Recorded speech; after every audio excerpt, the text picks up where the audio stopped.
31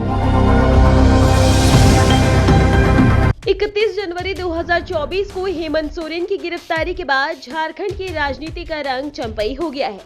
सत्ता की कमान सोरेन परिवार के हाथ से निकलकर चंपई सोरेन के हाथ में चली गई है, लेकिन इसकी जोर अभी भी सोरेन परिवार के पास ही है, क्योंकि ऐसा ना होता तो चंपई सोरेन सत्ता संभालने के 50 दिन के भीतर 2 बार हेमंत सोरेन से मिलने जेल नहीं गए होते।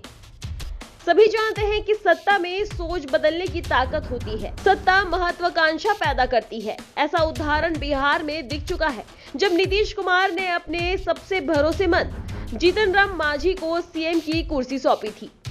आज जीतन राम मांझी हम नामक अपनी अलग पार्टी चला रहे हैं। इस उदाहरण की चर्चा इसलिए क्योंकि गांधी उपचुनाव के मैदान में हेमंत सोरेन की पत्नी कल्पना सोरेन सक्रिय हो गई है। अब सवाल है कि अगर कल्पना सोरेन चुनाव जीत जाती है तो क्या सिर्फ एक विधायक की भूमिका में रहेगी, क्योंकि 31 जनवरी को हेमंत सोरेन की गिरफ्तारी के ठीक एक दिन पहले हुई विधायक दल की बैठक में पहली बार कल्पना सोरेन नजर आई थी, जब जोरों शोरों से चर्चा हुई थी कि अगर हेमंत सोरेन गिरफ्तार होते हैं तो कल्पना सोरेन को सत्ता सौंप दी जाएगी।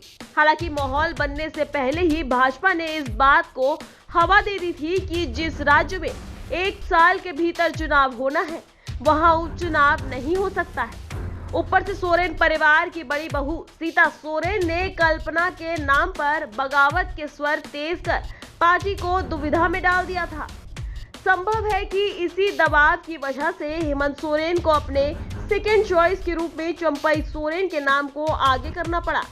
इधर अगर कल्पना चुनाव जीत जाती है तो वह चंपई सोरेन यानी कि सरकार और हेमंत सोरेन के बीच एक ब्रिज का काम करेगी। लिहाजा सीएम का चेहरा बदलने की संभावना नहीं दिख रही है।